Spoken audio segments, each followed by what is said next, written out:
समय के आरंभ से ही मनुष्य को एक प्रश्न सदा पीड़ा देता है कि वो अपने संबंधों में अधिकतम सुख और कम से कम दुख किस प्रकार प्राप्त कर सकता है। क्या आपके सारे संबंधों ने आपको संपूर्ण संतोष दिया है? विचार कीजिए। हमारा जीवन संबंधों पर आधारित है, हमारी सुरक्षा संबंधों पर आधारित है। इसी कारण हमारे जीवन के सारे सुखों का आधार भी संबंध है। किंतु फिर भी हमें संबंधों में ही अधिकतर दुख क्यों प्राप्त होते हैं? सदा ही संघर्ष भी संबंधों से ही उत्पन्न क्यों हो जाते हैं?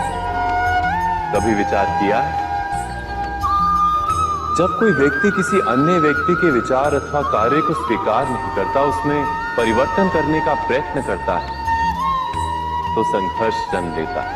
अर्थात जितना अधिक अस्वीकार उतना ही अधिक संघर्ष, और जितना अधिक स्वीकार उतना ही अधिक सुख। क्या ये वास्तविकता नहीं? यदि मनुष्य स्वयं अपनी अपेक्षाओं पर अंकुश रखे, अपने विचारों को परखे, किसी अन्य व्यक्ति में परिवर्तन करने का प्रयत्न ना कर स्वयं अपने भीतर परिवर्तन करने का प्रयास करे, तो क्या संबंधों में संतोष प्राप्त करना इतना कठिन? अर्थात क्या स्वीकार ही संबंध का वास्तविक अर्थ नहीं? स्वयं विचार कीजिए।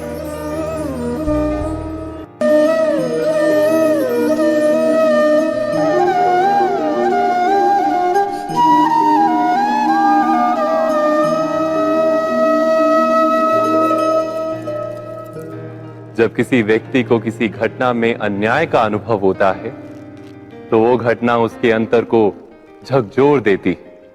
समस्त जगत उसे अपना शत्रु प्रतीत होता है। अन्याय लगने वाली घटना जितनी बड़ी होती है, मनुष्य का हृदय भी उतना ही अधिक विरोध करता है। उस घटना के उत्तर में वो न्याय मांगता है, और ये योग्य भी है। वास्तव में समाज में किसी भी प्रकार का अन्याय व्यक्ति की आस्था और विश्वास का नाश है। किंतु ये न्याय क्या है? न्याय का अर्थ क्या है? अन्याय करने वाले को अपने कार्य पर पश्चाताप हो, और अन्याय भुगतने वाले के मन में फिर से विश्वास जगे समाज के प्रति। इतना ही अर्थ है ना न्याय का। किंतु जिसके हृदय में धर्म नहीं होता, वो न्याय को छोड़कर बैर और प्रतिशोध को अपनाता है। हिंसा के बदले प्रतिहिंसा की भावना लेकर चलता है। स्वयं भोगी हुई पीड़ा से कहीं अधिक पीड़ा देने का प्रयत्न करता है, और इस मार्ग पर चलते अन्याय को भुगतने वाला स्वयं अन्याय करने लगता है। शीघ्र ही वो अपराधी बन जाता है। अर्थात न्याय और प्रतिशोध के बीच बहुत कम अंतर होता है, और इसी अंतर का नाम है धर्म। क्या ये सत्य नहीं? स्वयं विचार कीजिए।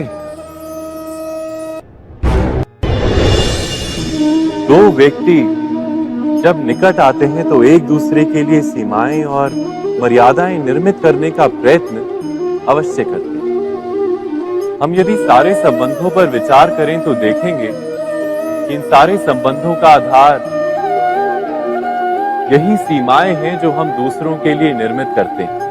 और यदि अनजाने में भी कोई अन्य व्यक्ति इन सीमाओं को तोड़ता है, तो उसी क्षण हमारा हृदय क्रोध से भर जाता है। इन सीमाओं का वास्तविक रूप क्या है? क्या हमने कभी विचार किया?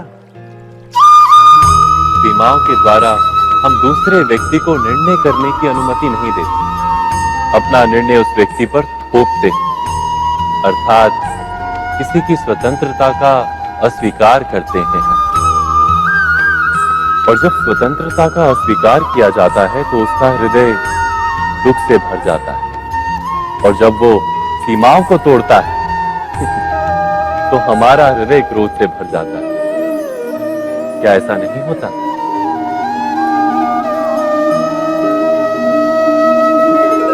पर यदि एक दूसरे की स्वतंत्रता का सम्मान किया जाए तो किसी मर्यादाओं या सीमाओं की आवश्यकता ही नहीं होती। अर्थात जिस प्रकार स्वीकार किसी संबंध का देह है, क्या वैसे ही स्वतंत्रता किसी संबंध की आत्मा नहीं? स्वयं विचार कीजिए।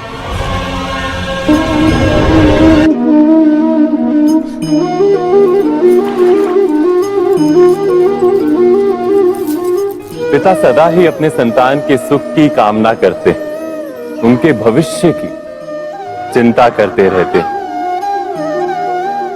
इसी कारणवश सदा ही अपने संतानों के भविष्य का मार्ग स्वयं निश्चित करने का प्रयत्न करते रहते हैं। जिस मार्ग पर पिता स्वयं चला है, जिस मार्ग के कंकर पत्थर को स्वयं देखा है, मार्ग की छाया, मार्ग की धूप को स्वयं जाना है, उसी मार्ग पर उसका पुत्र भी चले, यही इच्छा रहती है हर पिता की। निसंदेह उत्तम भावना है ये, किंतु 3 प्रश्नों के ऊपर विचार करना हम भूल ही जाते हैं। कौन से प्रश्न? प्रथम प्रश्न, क्या समय के साथ प्रत्येक मार्ग बदल नहीं जाते? क्या समय सदा ही नई चुनौतियों को लेकर नहीं आता? तो फिर बीते हुए समय के अनुभव नई पीढ़ी को किस प्रकार लाभ दे सकते हैं? दूसरा प्रश्न, क्या प्रत्येक संतान अपने माता पिता की छवि होता है? हाँ, संतानों को संस्कार तो अवश्य माता पिता देते हैं, किंतु भीतर की क्षमता तो ईश्वर देते हैं।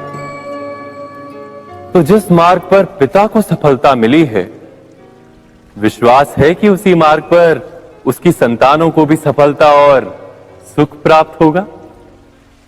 तीसरा प्रश्न, क्या जीवन के संघर्ष और चुनौतियां लाभकारी नहीं होती? क्या प्रत्येक नया प्रश्न एक नए उत्तर का द्वार नहीं खोलता? तो फिर संतानों को नए नए प्रश्नों, संघर्षों और चुनौतियों से दूर रखना, ये उनके लिए लाभ करना कहलाएगा या हानि पहुंचाना? अर्थात जिस प्रकार संतान के भविष्य का निर्माण करने के बदले उसके चरित्र का निर्माण करना श्रेष्ठ है, वैसे संतानों के जीवन का मार्ग निश्चित करने के बदले उन्हें नए संघर्षों के साथ जूझने के लिए मनोबल व ज्ञान देना अधिक लाभदायक नहीं होगा? स्वयं विचार कीजिए। सबके जीवन में ऐसा प्रसंग अवश्य आता है कि सत्य कहने का निश्चय होता है हृदय में, किंतु मुख से सत्य निकल नहीं पाता। कोई भय मन को घेर लेता है। किसी घटना अथवा प्रसंग के बारे में बात करना या फिर स्वयं से कोई भूल हो जाए उसके बारे में कुछ बोलना, क्या ये सत्य है? नहीं, ये तो केवल तथ्य है। अर्थात जैसा हुआ था वैसा केवल बोल देना सामान्य सी बात है। किंतु कभी कभी उस तथ्य को बोलते हुए भी भय लगता है। कदाचित किसी दूसरे की भावनाओं का विचार आता है मन, दूसरे को दुख होगा, ये भय भी शब्दों को रोकता है। तो ये सत्य क्या है? क्या हमने कभी विचार किया है? जब भय रहते हुए भी कोई तथ्य बोलता है तो वो सत्य कहलाता है। वास्तव में सत्य कुछ और नहीं, केवल निर्भयता का दूसरा नाम है। और निर्भय होने का कोई समय नहीं होता, क्योंकि निर्भयता आत्मा का स्वभाव है। अर्थात क्या प्रत्येक क्षण सत्य बोलने का क्षण नहीं होता?